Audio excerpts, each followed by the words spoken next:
મિત્રો, આજની વાર્તામાં તમારું સ્વાગત છે। પણ વાર્તા શરૂ કરતા પહેલા તમે અમારા વિડીયો ક્યાંથી જોઈ રહ્યા છો તે અમને કોમેન્ટ કરીને ચોક્કસ જણાવો। અને હા, વિડીયોને લાઇક કરવાનું ભૂલશો નહીં। સોસાયટીના મુખિયાજીએ મને સોસાયટીમાંથી બહાર કાઢવા માટે ચારિત્રહીન સાબિત કરી દીધી। જ્યારે હું ફરી સોસાયટીમાં પાછી આવી ત્યારે તે મુખિયાની દીકરીએ જીવ ખાઈને આત્મહત્યા કરી લીધી અને તેની પાસેથી મળી આવેલા લેટરને પોલીસે વાંચ્યો તો ત્યાં ઊભેલો દરેક વ્યક્તિ મુખિયાને ગાળો આપી રહ્યો હતો। બધા તે મુખિયાને ખરાબ કહી રહ્યા હતા। મને પણ ખૂબ ગુસ્સો આવી રહ્યો હતો। તે બધાની સામે કેટલો સારો માણસ બને છે, પણ તેની હકીકત શું છે તે માત્ર હું જાણતી હતી। પણ આજે બધાને પણ ખબર પડી ગઈ। મારું નામ નેહા છે। મારા ઘરના દરવાજાને કોઈ ખૂબ જોરથી ખટખટાવી રહ્યું હતું। મારું દિલ જોરથી ધબકવા લાગ્યું, કારણ કે આજ સુધી જે પણ મારા દરવાજે આવ્યો હતો કોઈએ પણ આ રીતે દસ્તક આપી નહોતી। હું મારી જગ્યાએથી ઊભી થઈ વળી હું દરેક સમયે મારી માના કારણે પરેશાન રહેતી હતી।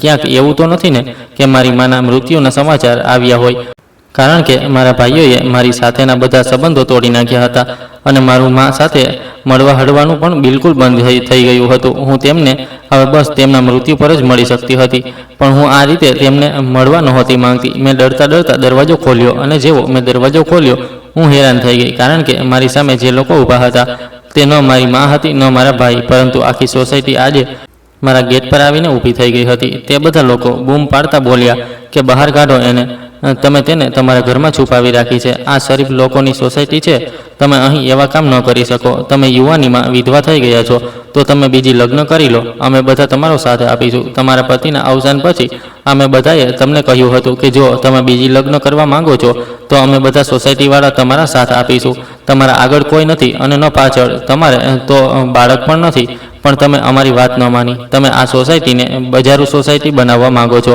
પણ અમે તમને અહીં આવું કંઈ કરવા નહીં દઈએ। તે લોકોના આ શબ્દો મારા દિલમાં તીરની જેમ ખૂંચી રહ્યા હતા। મને એવું લાગી રહ્યું હતું જેમ મારા ચારિત્ર્ય પર કોઈ દાવ ઉછાળી રહ્યું હોય।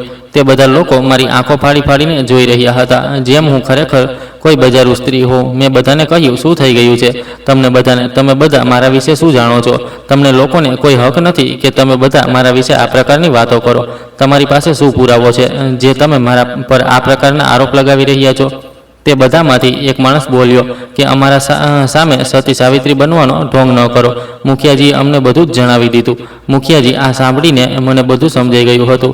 તો આ બધું મુખિયાજીનું કરેલું હતું। તેમનું નામ રાણા પ્રતાપ હતું અને તે આ સોસાયટીના મુખિયા હતા। અને થોડા દિવસોથી મારા અને તેમની વચ્ચે કંઈક બોલાચાલી ચાલી રહી હતી, પણ મને નહોતી ખબર કે તે આ હદ સુધી નીચે ઉતરી જશે।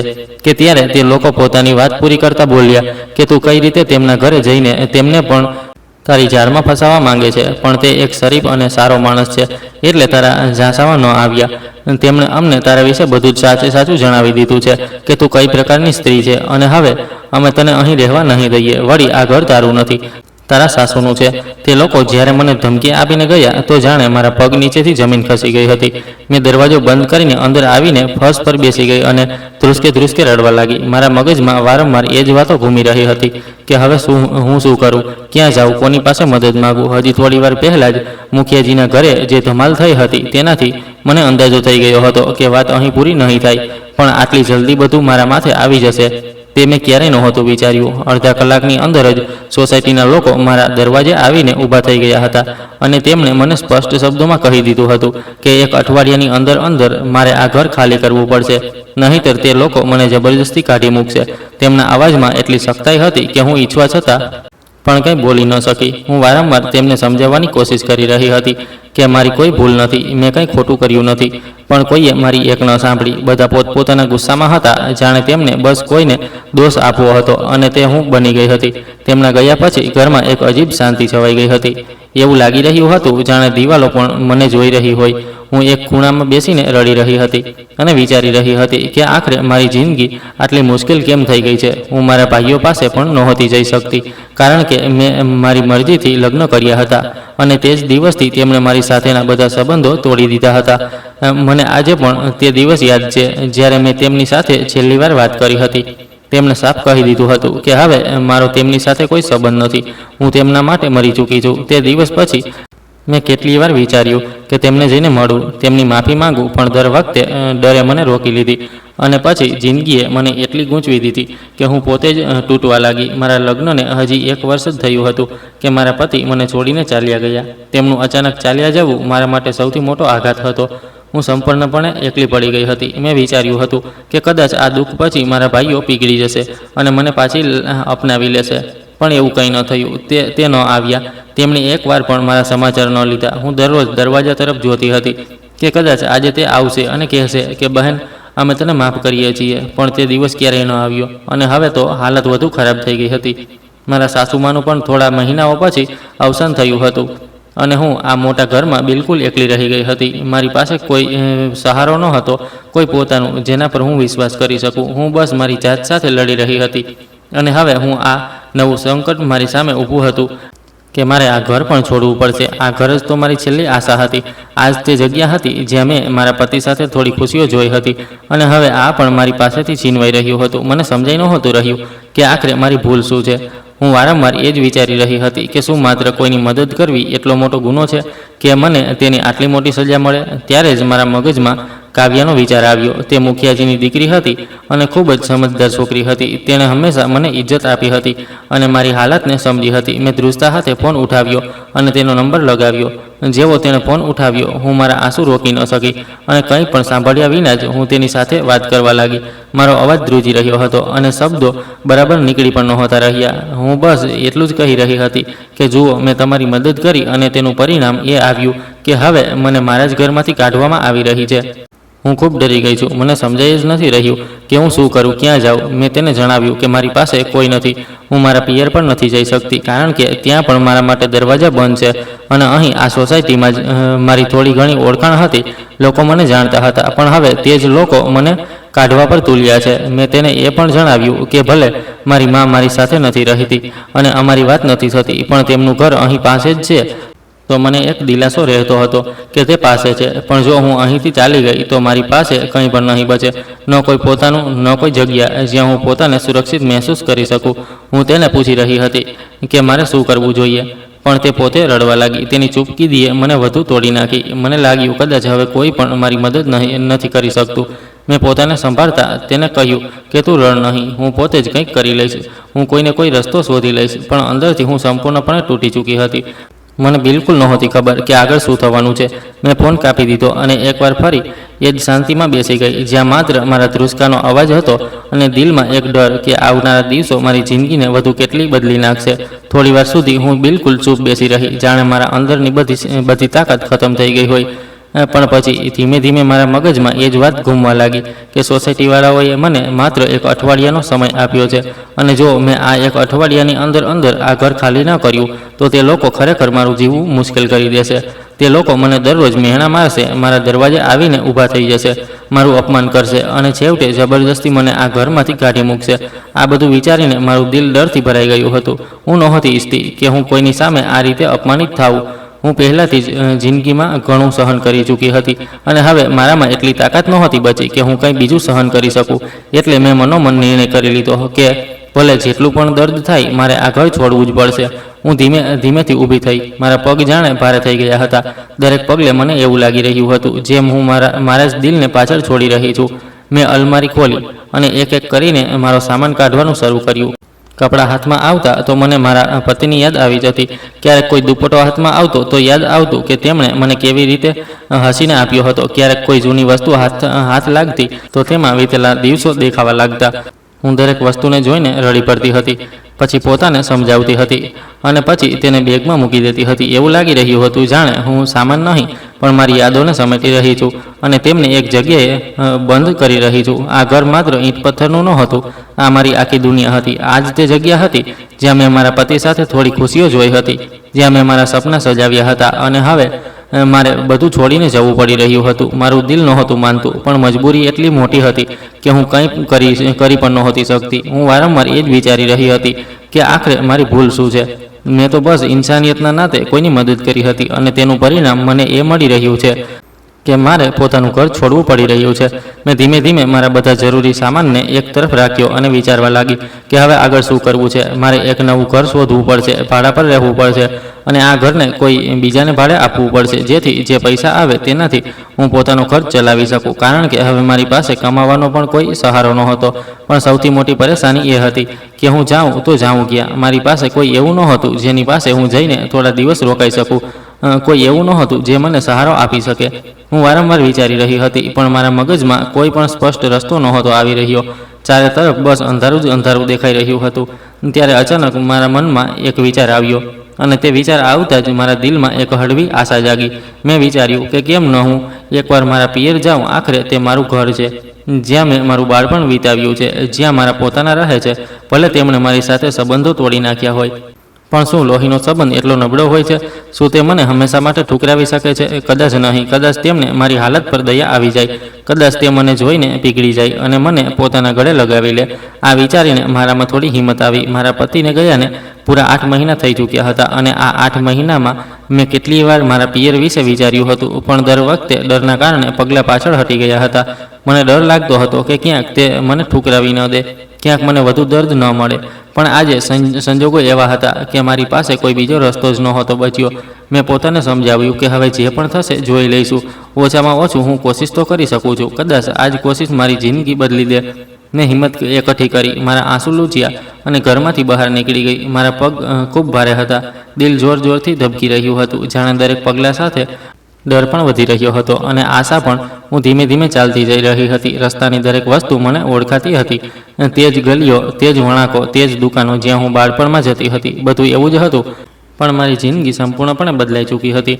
હું ચાલતા ચાલતા મારા જૂના દિવસો વિશે વિચારવા લાગી. કેવી રીતે હું મારા ભાઈઓ સાથે હસતી રમતી હતી, કેવી રીતે અમે નાની નાની વાતો પર લડતા હતા, પછી જાતે જ માની જતા હતા. તે ઘર મારા માટે માત્ર એક ઘર નહોતું, તે મારી દુનિયા હતી, જ્યાં મને કોઈ પણ શરત વિના પ્રેમ મળતો હતો. પણ એક નિર્ણયે બધું બદલી નાખ્યું હતું. જ્યારે મેં મારી મરજીથી લગ્ન કર્યા તો તેમણે મારી સાથેના બધા સંબંધો તોડી દીધા હતા. તે દિવસ પછી મેં તેમની આંખોમાં માત્ર ગુસ્સો અને નફરત જ જોઈ હતી. પણ આજે પણ મારા દિલના કોઈ ખૂણામાં આ આશા જીવંત હતી કે કદાચ તે મને માફ કરી દેશે, કદાચ તે સમજી જશે કે મેં જે કર્યું તે ખોટું નહોતું. હું બસ મારી ખુશી ઈચ્છતી હતી. ધીમે ધીમે ચાલતા હું તે ઘરની સામે પહોંચી ગઈ જ્યાં મેં મારું બાળપણ વિતાવ્યું હતું. હું ગેટની બહાર ઊભી રહી. મારા હાથ પગ ધ્રુજી રહ્યા હતા. દિલના ધબકારા એટલા તેજ હતા જાણે છાતીમાંથી બહાર આવી જશે. હું અંદર જવાથી ડરી રહી હતી, પણ ત્યાં જ ઊભી રહીને તે ઘરને જોઈ રહી હતી. દરેક ખૂણો મને બોલાવી રહ્યો હતો, દરેક દિવાલ મને ઓળખી રહી હતી. મને એવું લાગી રહ્યું હતું જાણે હું બસ હમણાં અંદર જઈશ અને બધું પહેલાં જેવું થઈ જશે. મારા ભાઈ મને જોઈને ખુશ થઈ જશે, મને ગળે લગાવી લેશે અને કહેશે કે બહેન, અમે તને માફ કરીએ છીએ. પણ સાથે જ મારા મનમાં એક ડર પણ હતો કે જો આવું ન થયું તો શું થશે? જો તેમણે મને ફરીથી ઠુકરાવી દીધી તો હું ક્યાં જઈશ? હું શું કરીશ? આ વિચારીને મારા પગ જાણે જામી ગયા હતા. હું થોડીવાર સુધી ત્યાં જ ઊભી રહી, મારા આંસુઓને રોકવાની કોશિશ કરતી રહી અને પોતાને સમજાવતી રહી કે હિંમત રાખ, હવે પાછળ વળવાનો કોઈ રસ્તો નથી.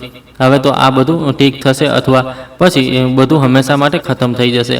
અને હું ત્યાં જ ઊભી રહીને મારા દિલના ધબકારાને મહેસૂસ કરી રહી હતી અને વિચારી રહી હતી કે હવે જે થવાનું છે તે મારી આખી જિંદગી બદલી નાખશે. મેં એક ઊંડો શ્વાસ લીધો અને હિંમત ભેગી કરીને ઘરની અંદર પગ મૂક્યો.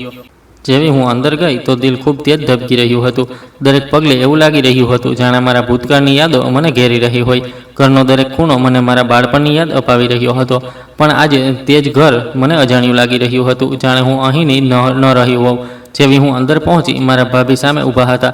તેમણે મને જોતાં જ ચહેરા પર નારાજગી લાવી દીધી અને તરત જ તેજ અવાજમાં બોલ્યા કે તમે અહીં કેમ આવ્યા છો? તમને સમજ નથી આવતી શું? આ ઘરમાં તમારા માટે કોઈ જગ્યા નથી. તમે ચાલ્યા જાઓ અહીંથી. તમારા ભાઈ તમને બિલકુલ પસંદ નથી કરતા. જો તેમણે તમને જોઈ લીધા તો ખૂબ મોટી ધમાલ થશે. તમારા માટે સારું એ જ છે કે તમે અત્યારે ને અત્યારે અહીંથી ચાલ્યા જાઓ. તેમની વાતોમાં એટલી કડવાશ હતી કે મારા દિલ પર એક એક શબ્દ તીરની જેમ લાગી રહ્યો હતો. હું કંઈ બોલી પણ નહોતી શકતી. મારી આંખોમાં આંસુ આવી ગયા હતા, પણ હું છતાંય ઊભી રહી. જેવી તે મને કંઈક બીજું કહેવા જઈ રહી હતી ત્યારે પાછળથી માં આવી ગયા. તેમને જોતાં જ હું પોતાને રોકી ન શકી અને દોડતી તેમને ગળે વળગી ગઈ, જેમ એક નાની બાળકી પોતાની મા પાસે દોડે છે. પણ તેમણે મને પોતાનાથી અલગ કરી દીધી. તેમના આ વ્યવહારે મને અંદરથી તોડી નાખી. મારી આંખોમાં આંસુ સતત વહેવા લાગ્યા. હું ત્યાં જ તેમના પગમાં બેસી ગઈ અને રડતા રડતા કહેવા લાગી કે માં, મને માફ કરી દો. મારાથી ખૂબ મોટી ભૂલ થઈ ગઈ. મારે આવું નહોતું કરવું જોઈતું. મેં તમારી વાત ન માની. હું ખોટી હતી. મને માફ કરી દો માં. મારો અવાજ ધ્રુજી રહ્યો હતો. મારું દિલ તૂટી ચૂક્યું હતું, પણ માનું દિલ જાણે પથ્થર બની ગયું હતું. તેમણે સખ્ત અવાજમાં કહ્યું કે અહીંથી ચાલ્યા જાઓ. હવે તમારો અમારી સાથે કોઈ સંબંધ નથી. હું તમારો ચહેરો પણ જોવા નથી માંગતી. તેમના આ શબ્દો સાંભળીને જાણે મારી દુનિયા જ ખતમ થઈ ગઈ. મેં તેમનો હાથ પકડી લીધો અને રડતા રડતા તેમને કહ્યું કે માં, તમે આવું કેવી રીતે કરી શકો છો? તમે પોતાની જ દીકરીને આ રીતે ઠુકરાવી રહ્યા છો. શું તમને મારી જરા પણ પરવાહ નથી? હું માનું છું મારાથી ભૂલ થઈ છે. મેં તમારી મરજી વિરુદ્ધ જઈને લગ્ન કર્યા, પણ હું તે માણસને ખૂબ પ્રેમ કરતી હતી. હું તેના વિના નહોતી રહી શકતી, પણ હવે તે આ દુનિયામાં નથી. હું એકલી રહી ગઈ છું. મારી હાલત ખૂબ ખરાબ છે. મને તમારી જરૂર છે માં. મેં રડતા રડતા તેમને મારી બધી પરેશાની જણાવી કે કેવી રીતે સોસાયટીવાળા મને હેરાન કરી રહ્યા છે, મારા પર ખોટા આરોપ લગાવી રહ્યા છે અને મને ઘર ખાલી કરવા માટે મજબૂર કરી રહ્યા છે. મેં તેમને હાથ જોડીને કહ્યું કે માં, મારી પાસે ક્યાં જવાની જગ્યા નથી. તમે મને બસ આ ઘરમાં રહેવાની પરવાનગી આપી દો. હું મારો ખર્ચો પોતે ઉઠાવી લઈશ. હું તમારા પર બોજ નહીં બનું. હું માત્ર એક સહારા માટે આવી છું. મારી વાત સાંભળીને ભાભી વચ્ચે બોલી પડ્યા. જો ત્યાંથી તમને કાઢી રહ્યા છે તો અમે શું કરીએ? અહીં કેમ આવ્યા છો? અમારા ઉપર બોજ બનવા માટે? તેમની વાતોએ મારા દિલને વધુ દુખાવ્યું. પણ ત્યારે માએ તેમને રોકી લીધા અને કહ્યું, તું ચૂપ રહે. તને કોઈ હક નથી મારા અને મારી દીકરીની વચ્ચે બોલવાનો. તું જા અને તારું કામ કર. મારા અવાજમાં પહેલી વાર મારા માટે લાગણી હતી. ભાભી મને ગુસ્સાથી જોતી ત્યાંથી ચાલી ગઈ અને રસોડામાં જતી રહી. હું હજી રડી જ રહી હતી ત્યારે મારી માએ મારા માથા પર હાથ મૂક્યો. તેમનો આ સ્પર્શ મારા માટે ખૂબ મોટો સહારો હતો. તેમણે ધીમેથી કહ્યું, બસ હવે ચૂપ થઈ જા. રડવાની જરૂર નથી. તું અહીં રહી શકે છે. તેમના આ શબ્દો સાંભળીને જાણે મારામાં ફરીથી જીવ આવી ગયો. મેં તરત જ તેમના પગ પકડી લીધા અને રડતા રડતા તેમનો આભાર માનવા લાગી. તે પળે મને એવું લાગ્યું જાણે મને મારી દુનિયા પાછી મળી ગઈ હોય, જાણે મારી બધી તકલીફો થોડી ઓછી થઈ ગઈ હોય. માએ મને ઊભી કરી અને પોતાની પાસે બેસાડી. તે દિવસ પછી મને એવું લાગ્યું કે મારી જિંદગીમાં એક નવી શરૂઆત થઈ. જો કે બધું પહેલાં જેવું નહોતું, પણ છતાંય મને એક જત મળી ગઈ હતી, એક સહારો મળી ગયો હતો. હું હવે ધીમે ધીમે મારા દર્દને ભૂલવાની કોશિશ કરી રહી હતી અને માની સાથે રહીને મારી જિંદગીને ફરીથી સંભાળવા લાગી હતી. પણ મને એ નહોતી ખબર કે આ ખુશી બસ થોડી વાર માટે છે. માં મારી સામે બેઠા હતા. મને ખૂબ લાંબા સમય સુધી ચૂપ રહ્યા પછી તેમણે ધીમે ધીમે મારી સાથે વાત કરવાનું શરૂ કર્યું. તેમના અવાજમાં એક અજીબ દર્દ હતું, જાણે કે કેટલાય વર્ષોથી પોતાના અંદર કંઈક દબાવીને બેઠા હોય. તેમણે મારો હાથ પોતાના હાથમાં લીધો અને તેને પંપાડતા બોલ્યા, દીકરી, હું તને એક વાત જણાવવા માંગુ છું, જે હું આટલા સમયથી મારા દિલમાં છુપાવીને બેઠી હતી. જ્યારે મને તારા પતિને ગુજરી જવાની ખબર મળી હતી ને, તે દિવસે મારું દિલ જાણે તૂટી ગયું હતું. હું ખૂબ રડી હતી. મને લાગ્યું હતું કે મારી દીકરી બિલકુલ એકલી રહી ગઈ હશે. તે સમયે મારું મન વારંવાર કહી રહ્યું હતું કે હું બધું છોડીને તારી પાસે ચાલી જાઉં, તને ગળે લગાવી લઉં, તને સહારો દઉં. પણ હું ઈચ્છવા છતાં પણ આવું ન કરી શકી. તારા ભાઈઓએ મને કસમ આપી દીધી હતી. તેમણે સાફ કહી દીધું હતું કે જો હું તારી પાસે ગઈ તો તે મારી સાથે પણ બધા સંબંધો ખતમ કરી દેશે અને મને આ ઘરમાંથી કાઢી મૂકશે. હું મજબૂર થઈ ગઈ હતી દીકરી. હું આ ઘર છોડીને નહોતી જઈ શકતી, કારણ કે આ તારા પિતાની છેલ્લી નિશાની છે. મેં મારી આખી જિંદગી અહીં જ ગુજારી છે. દરેક ખૂણો તારા પિતાની યાદોથી ભરેલો છે. હું તેને છોડીને ક્યાંક બીજે કેવી રીતે ચાલી જાત? મારા હાથ પગ જાણે બંધાઈ ગયા હતા. હું ઈચ્છવા છતાં પણ તારી પાસે ન આવી શકી. મને માફ કરી દે દીકરી. આટલું કહેતા કહેતા માનો અવાજ ભરાઈ આવ્યો અને તેમની આંખોમાંથી આંસુ વહેવા લાગ્યા. તેમને રડતા જોઈને મારું દિલ પણ ભરાઈ આવ્યું. મેં તરત જ તેમનો હાથ પકડ્યો અને તેમને પોતાની પાસે ખેંચીને કહ્યું, માં, તમે કેમ પોતાને દોષ આપી રહ્યા છો? આમાં તમારી કોઈ ભૂલ નથી. આ બધું મારી વજહથી થયું છે. તમે મને પહેલાં જ સમજાવ્યું હતું કે મારે આવું પગલું નહોતું ઉઠાવવું જોઈતું. મારે મારા પરિવારની વિરુદ્ધ જઈને લગ્ન નહોતા કરવા જોઈતા. પણ મેં તમારી એક ન સાંભળી. મેં મારું દિલની વાત માની અને આજે જુઓ મારી જિંદગી કઈ હાલતમાં પહોંચી ગઈ છે. મેં જે નિર્ણય લીધો હતો તેની જ સજા હું આજ સુધી ભોગવી રહી છું. ક્યાંક ને ક્યાંક આ બધું મારા પોતાના કર્મોનું ફળ છે. તમે પોતાને દોષ ન આપો માં. હું જ ખોટી હતી. મારી વાત સાંભળીને માં મારી તરફ જોતી રહી. તેમની આંખોમાં દર્દ પણ હતું અને મારા માટે પ્રેમ પણ હતો.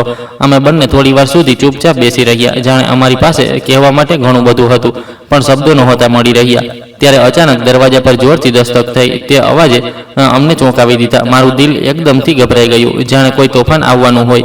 મેં ડરતા ડરતા માની તરફ જોયું અને પછી ધીમે ધીમે ઉઠીને દરવાજા તરફ આગળ વધી. મારા પગ ભારે થઈ રહ્યા હતા, જાણે દરેક પગલે કોઈ અનિચ્છનીય ઘટના મારી રાહ જોઈ રહી હોય. મેં જેવો દરવાજો ખોલ્યો તો સામે મારા મોટા ભાઈ ઊભા હતા. તેમને જોઈને મારું દિલ બેસી ગયું. તેમની આંખોમાં ગુસ્સો સ્પષ્ટ ઝળકી રહ્યો હતો. તેમનો ચહેરો લાલ થઈ ચૂક્યો હતો, જાણે તે ખૂબ લાંબા સમયથી પોતાના ગુસ્સાને દબાવી રહ્યા હોય. તેમણે મને ઉપરથી નીચે સુધી જોઈ અને કંઈ પણ કહ્યા વિના મારા ગાલ પર જોરદાર થપ્પડ મારી દીધી. તે થપ્પડનો અવાજ એટલો તેજ હતો કે જાણે આખું ઘર ગૂંજી ઉઠ્યું હોય. હું સાંભળી પણ ન શકી અને જમીન પર પડી ગઈ. મારા કાનોમાં અવાજ ગૂંજવા લાગ્યો અને આંખોની સામે અંધારું છવાઈ ગયું. પણ તેમના ગુસ્સામાં કોઈ કમી ન આવી. તે મને જોઈને જોરથી બોલ્યા કે તારી હિંમત કેવી રીતે થઈ આ ઘરમાં પાછા આવવાની? જ્યારે તું એકવાર આ ઘરની દહલીજ પાર કરીને ચાલી ગઈ હતી તો પછી પાછા ફરીને આવવું વિચાર્યું પણ કેવી રીતે? તને શું લાગે છે કે અમે તને માફ કરી દઈશું? એવું ક્યારેય નહીં થાય. તેમના શબ્દો એટલા કઠોર હતા કે દરેક શબ્દ મારા દિલને ચીરી રહ્યો હતો. હું જમીન પર બેસીને રડી રહી હતી, પણ તેમણે મને એક પળની પણ રાહ ન આપી. તેમણે મારો હાથ પકડીને મને જબરજસ્તી ઊભી કરી અને ખેંચીને દરવાજા તરફ લઈ જવા લાગ્યા. હું દર્દથી કણસી રહી હતી, પણ તેમને કોઈ ફરક નહોતો પડી રહ્યો. તે મને ઢસડતા ગેટ સુધી લઈ ગયા અને બહાર ધક્કો મારીને બોલી, નીકળી જા અહીંથી બેશરમ છોકરી. તે પહેલાં જ અમને સમાજમાં ક્યાંય મોઢું દેખાડવા લાયક નથી છોડ્યા. હવે બીજું શું જોઈએ છે? જા અહીંથી, અમારે તારો ચહેરો પણ નથી જોવો. તેમના શબ્દોમાં એટલી નફરત હતી કે હું અંદર સુધી ધ્રુજી ગઈ. હું રડતા રડતા તેમના પગમાં પડી ગઈ અને હાથ જોડીને તેમને વિનંતી કરવા લાગી કે ભાઈ, મારી સાથે આવું ન કરો. આ દુનિયામાં મારા તમારા સિવાય કોઈ નથી. જે માણસ માટે હું તમને બધાને છોડી ગઈ હતી, હવે તે પણ મારી સાથે નથી. હું બિલકુલ એકલી થઈ ગઈ છું. હું ક્યાં જઈશ? કેવી રીતે જીવીશ? મારા પર દયા કરો, મને ન કાઢો ભાઈ. પણ તેમણે મારી એક વાત પણ ન સાંભળી. તેમની આંખોમાં મારા માટે કોઈ નરમાશ નહોતી, માત્ર ગુસ્સો અને નફરત હતી. તેમણે મને ઝાટકો આપ્યો અને અંદર ચાલ્યા ગયા. હું ત્યાં જ ગેટની બહાર બેસી રહી ગઈ. વરસાદની હળવી બૂંદો પડવા લાગી હતી. આકાશ પણ જાણે મારા દર્દમાં રડી રહ્યું હતું. હું જમીન પર બેસીને રડતી રહી. મારા આંસુ રોકાઈ જ નહોતા રહ્યા.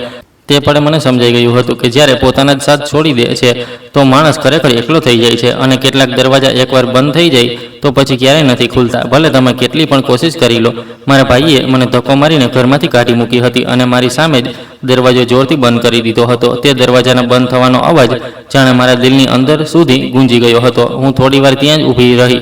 મારી આંખોમાંથી આંસુ સતત વહી રહ્યા હતા. હું સમજી નહોતી રહી કે આખરે મારી ભૂલ આટલી મોટી કેવી રીતે થઈ ગઈ કે મારા પોતાના જ મને આ રીતે ઠુકરાવી રહ્યા છે. હું દિવાલના સહારે ઊભી રહીને રડતી રહી. પછી ધીમે ધીમે મારા પગ આપોઆપ મને મારા ઘર તરફ લઈ ગયા. હું પાછી આવી ગઈ, પણ હવે તે ઘર પણ મને પોતાનું નહોતું લાગી રહ્યું. દરેક ખૂણો ખાલી લાગી રહ્યો હતો. દરેક વસ્તુ જાણે મને સવાલ કરી રહી હતી કે હવે શું કરીશ? હું સંપૂર્ણપણે તૂટી ચૂકી હતી. મને સમજાઈ નહોતું રહ્યું કે હું ક્યાં જાઉં, શું કરું. મારી પાસે કોઈ સહારો નહોતો બચ્યો અને ઉપરથી સોસાયટીવાળાઓની ધમકી મારા માથા પર હતી. તેમણે મને એક અઠવાડિયાનો સમય આપ્યો હતો અને જો હું ઘર ખાલી ન કરું તો તે લોકો મને જીવવા ન દેત. કદાચ મને મારી જ નાખત. આ ડરે મને અંદર સુધી હલાવી દીધી હતી. હું સંપૂર્ણપણે લાચાર થઈ ગઈ હતી. તે રાત્રે મેં જેમ તેમ પોતાને સંભાળી, પણ ઊંઘ મારી આંખોથી કોસો દૂર હતી. હું પથારી પર લેટી રહી, છતને જોતી રહી અને વિચારતી રહી કે મારી જિંદગી આ વળાંક પર કેવી રીતે આવી ગઈ, ક્યારે બધું આટલું બદલાઈ ગયું. રાત ખૂબ લાંબી લાગી રહી હતી. દરેક પળ ભારે લાગી રહ્યો હતો. ક્યારેક હું રડવા લાગતી, ક્યારેક પોતાને સમજાવવાની કોશિશ કરતી, પણ દિલ માનવા તૈયાર નહોતું. સવાર થવાની રાહ જાણે ખતમ જ નહોતી થઈ રહી. પણ કોઈક રીતે રાત પણ વીતી ગઈ. બીજા દિવસે મેં પોતાને સંભાળી અને એક નિર્ણય લીધો કે હવે મારે અહીંથી જવું જ પડશે, ભલે ગમે તે થઈ જાય. હું સવારે ઊભી થઈ અને ઘર શોધવા નીકળી પડી. મારા પગ ભારે હતા, પણ મારી પાસે કોઈ બીજો રસ્તો પણ નહોતો. હું ગલીઓમાં ફરતી રહી, લોકોને પૂછતી રહી, ઘણી જગ્યાએ ગઈ, પણ ક્યાંય વાત ન બની. પછી આખરે મારા ઘરથી થોડી દૂર એક ગલીમાં મને એક નાનું ઘર મળી ગયું. તે સોસાયટીની કેટલીક સ્ત્રીઓ મને ઓળખતી હતી. તેમણે મને જોઈ તો થોડી હેરાની થઈ, પણ તેમણે કંઈ ન કહ્યું નહીં. મને લાગ્યું કદાચ અહીં મને થોડી શાંતિ મળી જાય. આ વાતથી મારા દિલને થોડી રાહત મળી. હું પહેલીવાર તે દિવસે થોડું હળવું મહેસૂસ કરી રહી હતી, કારણ કે ઓછામાં ઓછું હવે મારી પાસે રહેવા માટે એક જગ્યા તો હતી. જ્યારે માણસ પાસે કોઈ રસ્તો નથી બચતો તો તે ચૂપ થઈ જાય છે. અને મેં પણ હવે આજ નિર્ણય કર્યો કે હવે હું કોઈને કંઈ કહ્યા વિના ચૂપચાપ અહીંથી ચાલી જઈશ. મેં વિચાર્યું કે આ ઘરને ભાડે આપી દઈશ અને જે પૈસા મળશે તેનાથી મારું ગુજરાન ચલાવી લઈશ. આ જ એક રીત હતી જેનાથી હું મારી જિંદગીને કોઈ રીતે ચલાવી શકતી હતી. હું પાછી ઘર આવી અને મારો સામાન બાંધવાનું શરૂ કરી દીધું. દરેક વસ્તુને પેક કરતાં મારી આંખોની સામે જૂની યાદો ઘૂમી રહી હતી, પણ હવે મારી પાસે તેમને છોડવા સિવાય કોઈ બીજો રસ્તો નહોતો. મેં નક્કી કરી લીધું હતું કે બીજી દિવસે હું તે નવા ઘરમાં શિફ્ટ થઈ જઈશ, પણ કદાચ નસીબને કંઈક બીજું જ મંજૂર હતું.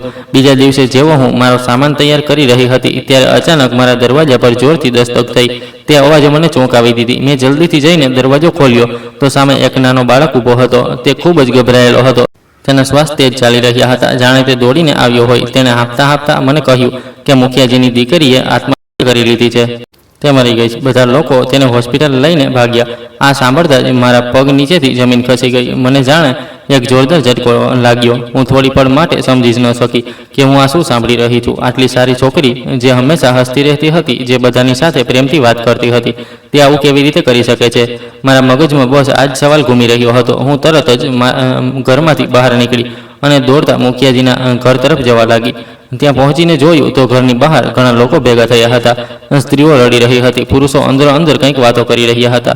માહોલ ખૂબ ભારે હતો. હું ભીડમાંથી રસ્તો બનાવીને આગળ વધી અને મેં એક સ્ત્રીને પૂછ્યું કે શું થયું, તો તે રડતા બોલી, અમને પોતાને કંઈ સમજ નથી આવી રહ્યું. આટલી વહાલી બાળકી હતી, હંમેશા હસતી રમતી રહેતી હતી, કોઈની સાથે કોઈ દુશ્મની પણ નહોતી.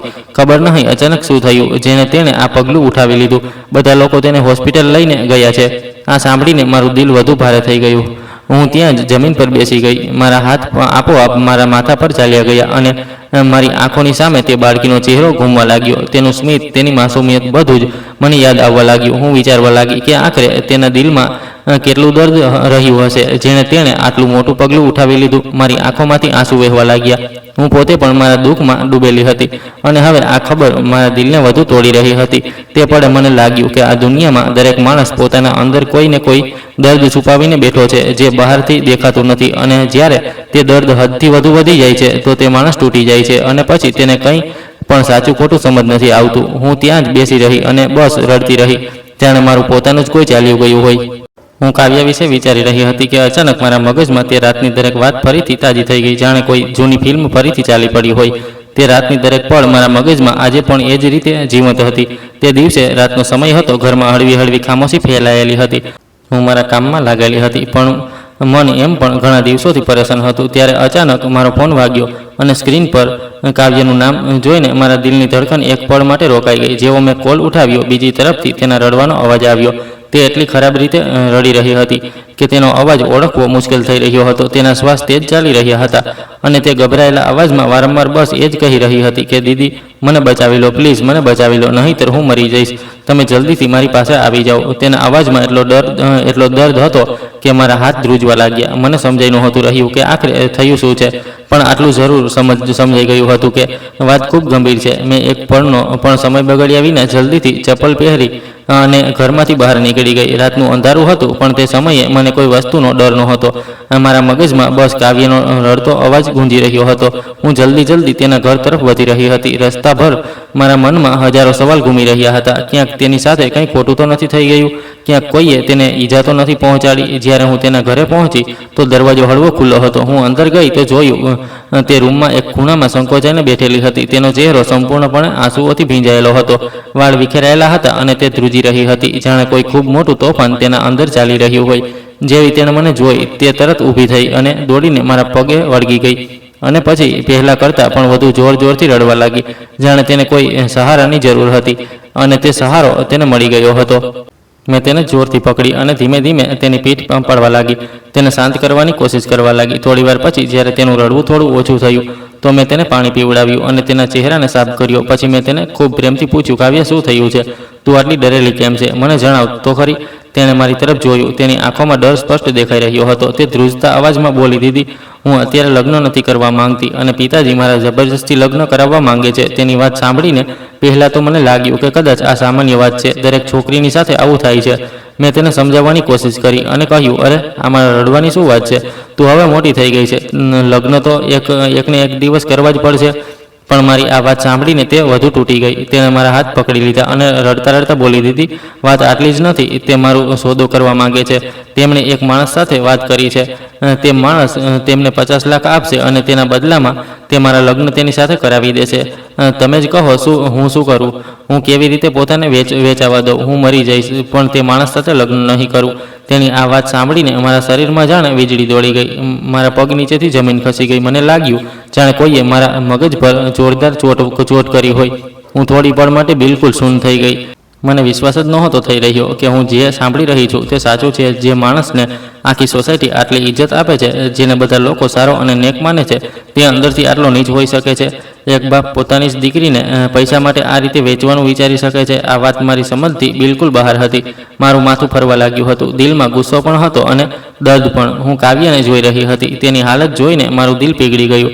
તે રડતા રડતા મને કહી રહી હતી કે દીદી, મારી માં નથી, મારી કોઈ બહેન નથી, પણ નથી, બસ એક મોટો ભાઈ છે, પણ તે પણ પિતાજી જેવો જ છે. મને કોઈની પાસેથી કોઈ આશા નથી. હું તમને મારી મોટી બહેન માનું છું. તમે જ પ્લીઝ મારી મદદ કરી શકો છો. પ્લીઝ મને બચાવી લો.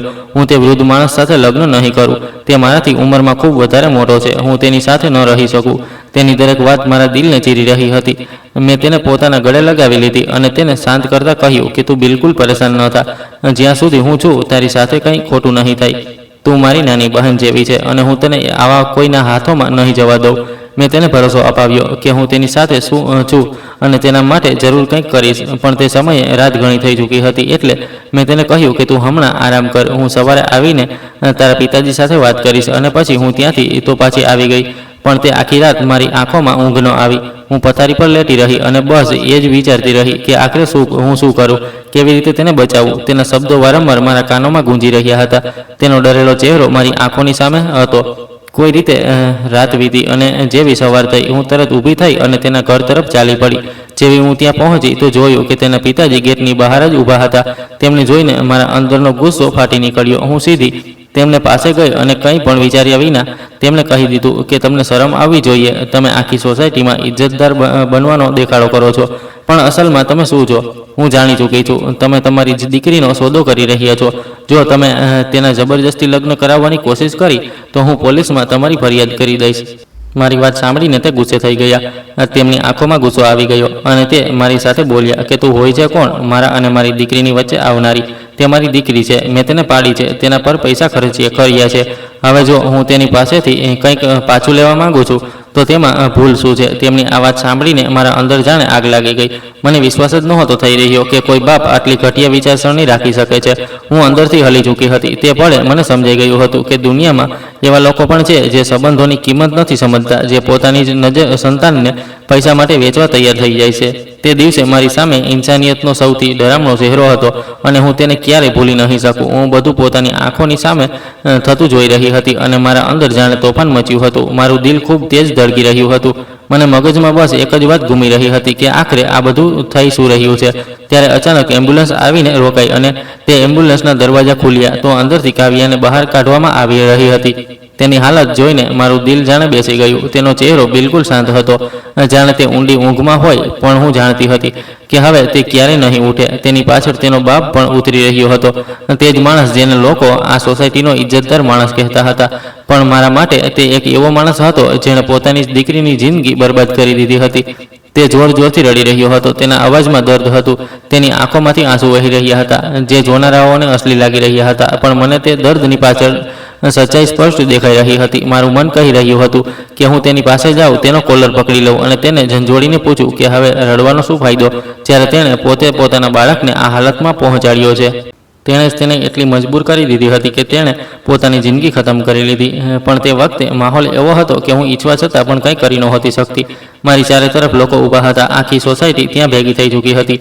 દરેક જણ પોતપોતાની વાતો કરી રહ્યા હતા. કોઈ દુઃખ વ્યક્ત કરી રહ્યું હતું, કોઈ અફસોસ કરી રહ્યું હતું અને કેટલાક લોકો બસ ઊભા રહીને તમાશો જોઈ રહ્યા હતા.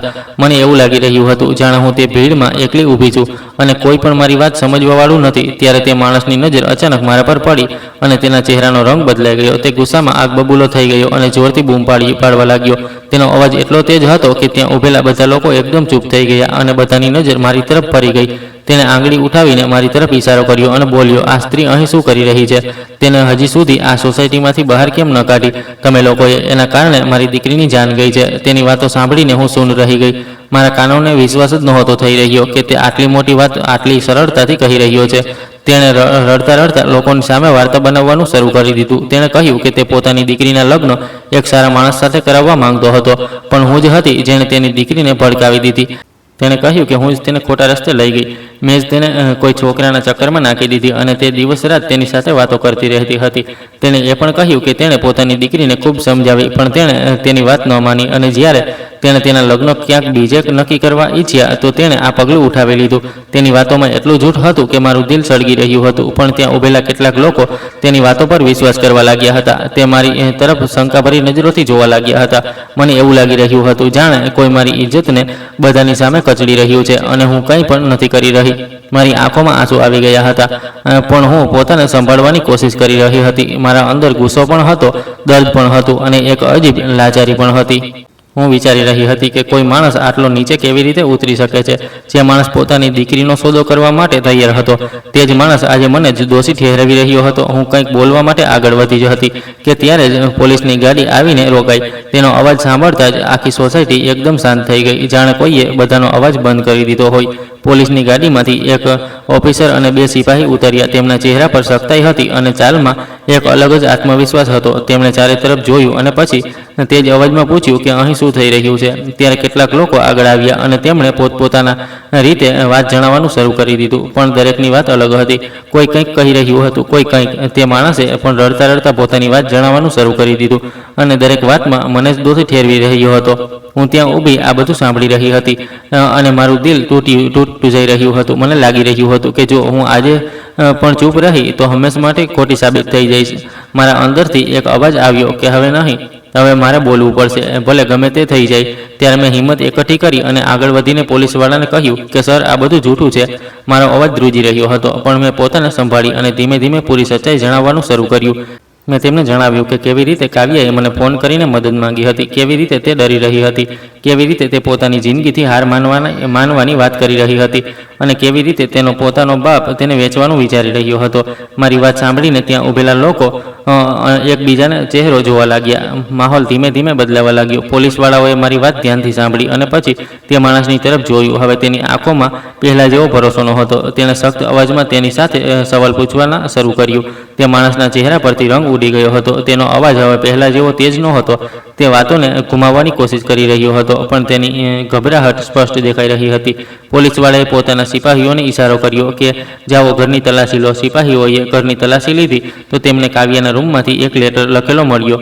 આમાં બધું લખેલું હતું કે મારા મોતનું કારણ બીજું કોઈ નહીં, મારા પોતાના પિતા છે. તે મારો સોદો કરવા માંગે છે. તે મને 50 લાખના બદલામાં એક વૃદ્ધ માણસને વેચી રહ્યા છે. તે મારા તેની સાથે લગ્ન કરાવવા માંગે છે, પણ હું તેની સાથે લગ્ન નથી કરવા માંગતી. મેં તેમની પાસેથી ઘણીવાર ના પાડી, પણ મારા પિતાએ મને એટલી મજબૂર કરી દીધી કે મને આત્મહત્યા કરવા સિવાય કોઈ બીજો રસ્તો દેખાઈ રહ્યો નથી. આ લેટર જ્યારે પોલીસવાળાઓએ બધાની સામે વાંચ્યો તો બધાના હોશ ઉડી ગયા અને કહ્યું કે એને થાણે લઈ ચાલો, અમારે પૂરી તપાસ કરવી છે. આ સાંભળતા જ તે માણસ ગભરાઈ ગયો અને જોર જોરથી બોલવા લાગ્યો કે તે નિર્દોષ છે, પણ હવે કોઈ તેની વાત સાંભળવા તૈયાર નહોતું. તેને પકડીને ગાડીમાં બેસાડી દેવામાં આવ્યો અને હું ત્યાં જ ઊભી બધું જોતી રહી. મારા દિલમાં એક અજીબ સંતોષ પણ હતો અને ખૂબ ગહન દુઃખ પણ, કારણ કે સચ્ચાઈ સામે આવી રહી હતી. પણ કાવ્યા હવે આ દુનિયામાં નહોતી. તે દિવસે મને એ સમજાઈ ગયું કે ભલે કોઈ ગમે તેટલું મોટું જૂઠ કેમ ન બોલી લે, સત્ય એક દિવસ સામે આવી જ જાય છે. અને તે દિવસે મેં મારા દિલમાં એક નક્કી કરી લીધું હતું કે હવે હું ક્યારેય ચૂપ નહીં રહું. હવે હું મારા માટે પણ અવાજ ઉઠાવીશ અને તે લોકો માટે પણ જે ડરના માર્યા કંઈ નથી બોલી શકતા. આ કેસ આખરે કોર્ટ સુધી પહોંચ્યો અને જ્યારે મને ગવાહી માટે બોલાવવામાં આવી તો મારા દિલની ધડકન ખૂબ તેજ હતી. હું ડરી પણ રહી હતી અને અંદરથી હિંમત પણ એકઠી કરી રહી હતી, કારણ કે મને ખબર હતી કે જો હું આજે મેં સાચું ન બોલ્યું તો કાવ્યાની સાથે જે થયું તેના માટે ક્યારેય ઇન્સાફ નહીં મળી શકે. હું કોર્ટમાં ઊભી હતી. બધાની નજર મારા પર હતી. જજ સાહેબ સામે બેઠા હતા અને તે જ માણસ જેણે પોતાની દીકરીની જિંદગી બરબાદ કરી દીધી હતી તે પણ ત્યાં ઊભો હતો. તેનો ચહેરો ઝૂકેલો હતો, પણ મને ખબર હતી કે તેના અંદર કેટલું જૂઠ અને ચાલાકી ભરેલી છે. મેં ઊંડો શ્વાસ લીધો અને ધીમે ધીમે બધી સચ્ચાઈ જણાવવાનું શરૂ કર્યું. મેં એક વાત સ્પષ્ટ જણાવી કે કેવી રીતે કાવ્યાએ મને ફોન કરીને મદદ માંગી હતી, કેવી રીતે તે ડરના ઓથાર હેઠળ જીવી રહી હતી, કેવી રીતે તે પોતાના જ ઘરમાં પોતાને કેદી મહેસૂસ કરતી હતી અને કેવી રીતે તેનો પોતાનો બાપ તેને એક સોદાની જેમ જોઈ રહ્યો હતો. મારો અવાજ ક્યારેક ધ્રુજી જતો હતો, પણ હું રોકાઈ નહીં. મેં બધું કહી દીધું, જે મેં જોયું હતું, જે મેં મહેસૂસ કર્યું હતું અને જે કાવ્યાએ મને જણાવ્યું હતું. તેના પછી કાવ્યાએ લખેલો તે પત્ર પણ કોર્ટમાં રજૂ કરવામાં આવ્યો, જેમાં તેણે પોતાની પૂરી દર્દભરી કહાની લખી હતી. તેણે સાફ સાફ લખ્યું હતું કે તે આ બધું સહન નથી કરી રહી અને તેને મજબૂર કરવામાં આવી રહી છે. તે પત્ર સાંભળતા જ કોર્ટમાં એકદમ શાંતિ છવાઈ ગઈ હતી. દરેકના ચહેરા પર એટલી હેરાની અને દુઃખ સ્પષ્ટ દેખાઈ રહ્યું હતું. જજ સાહેબે બધી વાતોને ધ્યાનથી સાંભળી અને આખરે ફેંસલો સંભળાવ્યો કે તે માણસને આજીવન કેદની સજા આપવામાં આવે, કારણ કે તેની વજહથી જ તેની દીકરીએ પોતાનો જીવ લીધો.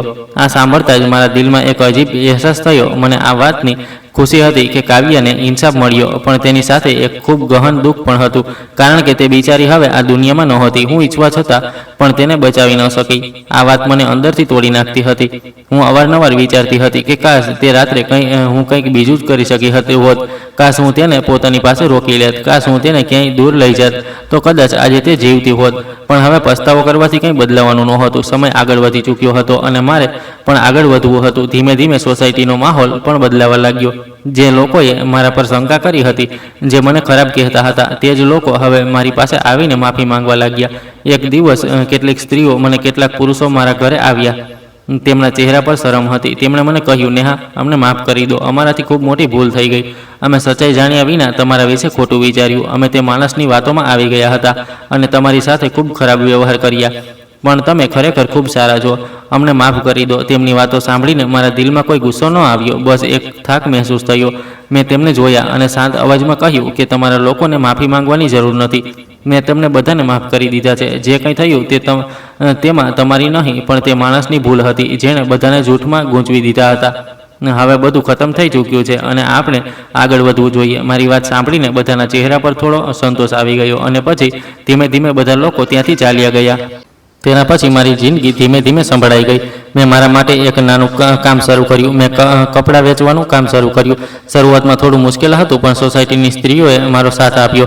તે મારી પાસેથી કપડાં ખરીદવા લાગી અને ધીમે ધીમે મારું કામ ચાલ્યું. હવે મારી પાસે એટલા પૈસા હતા કે હું મારો ખર્ચ આરામથી ચલાવી શકું અને કોઈની સામે હાથ ન ફેલાવવો પડે. મને મારા પગ પર ઊભા રહેવાનો અહેસાસ ખૂબ સારો લાગી રહ્યો હતો. મારી જિંદગી પહેલાં કરતાં ઘણી સારી થઈ ગઈ હતી, પણ જે કંઈ મેં જોયું હતું, જે કંઈ મેં સહન કર્યું હતું, તે હું ક્યારેય નહીં ભૂલી શકું. ક્યારેક રાત્રે જ્યારે હું એકલી હોતી હતી, તો કાવ્યનો ચહેરો મારી આંખોની સામે આવી જતો હતો. તેનો તે ડરેલો અવાજ, તેના તે શબ્દો મને આજે પણ સંભળાતા હતા અને મારી આત્મા ધ્રુજી ઉઠતી હતી. પણ હવે હું નબળી નહોતી પડી. મેં પોતાને સંભાળતા શીખી લીધું હતું. થોડા સમય પછી એક દિવસ અચાનક મારા દરવાજા પર દસ્તક થઈ. મેં દરવાજો ખોલ્યો તો સામે મારા ભાઈ અને મારી મા ઊભા હતા. તેમને જોઈને હું એક પળ માટે ચોંકી ગઈ. મારી આંખોમાં આંસુ આવી ગયા. મારા ભાઈ મારી સામે આવીને ઊભા થઈ ગયા અને રડતા બોલ્યા, બહેન, અમને માફ કરી દો. અમારાથી ખૂબ મોટી ભૂલ થઈ ગઈ. અમને તને સમજવી જોઈતી હતી. અમે તારી સાથે ઊભા ન રહ્યા. અમે તને એકલી છોડી દીધી. માં દિવસ રાત તને યાદ કરીને રડતી રહે છે. તેની તબિયત પણ ઠીક નથી રહેતી. અમને માફ કરી દો, બહેન. તેમની વાતો સાંભળીને મારું દિલ પીગળી ગયું. હું પણ રડવા લાગી. મેં તેમને ગળે લગાવી લીધા અને કહ્યું, કોઈ વાત નહીં. જે થયું તે વીતી ચૂક્યું છે. હવે આપણે બધા સાથે છીએ, એ જ ઘણું છે. મારી માએ મને પોતાની છાતીએ લગાવી લીધી અને ખૂબ લાંબા સમય સુધી રડતી રહી. તે દિવસે મને એવું લાગ્યું જાણે મારો તૂટેલો પરિવાર ફરીથી જોડાઈ ગયો હોય. તેના પછી મારા અને મારા ભાઈઓની વચ્ચે આવવા જવા શરૂ થઈ ગયું. અમે એકબીજાને મળતા રહેતા હતા, વાતો કરતા હતા અને ધીમે ધીમે ફરીથી બધું ઠીક થવા લાગ્યું. હવે મારી જિંદગીમાં પહેલાં જેવું દર્દ નહોતું. હવે તેમાં સંતોષ હતો, પોતાપણું હતું અને એક નવી શરૂઆત હતી. હું દરરોજ ઉપરવાળાનો આભાર માનું છું કે તેણે મને આટલા ખરાબ સમયમાંથી કાઢીને એક સારી જિંદગી આપી. તેમણે મને પડવા ન દીધી અને હંમેશા મને સંભાળવાનો રસ્તો બતાવ્યો. આજે હું જ્યારે પાછળ વળીને જોઉં છું તો મને મારા પર ગર્વ થાય છે કે મેં હાર ન માની અને દરેક મુશ્કેલીનો સામનો કર્યો અને હવે હું એક સંતોષભરી જિંદગી જીવી રહી છું. મિત્રો, આશા કરું છું તમને અમારી વાર્તા પસંદ આવી હશે. વાર્તા પસંદ આવી હોય તો વિડીયોને લાઇક કરો. ચેનલ પર નવા છો તો ચેનલને સબસ્ક્રાઈબ કરો અને હા, નોટિફિકેશન બેલને જરૂર દબાવો, જેથી આગલી અપડેટ સૌથી પહેલાં તમને મળે. ધન્યવાદ.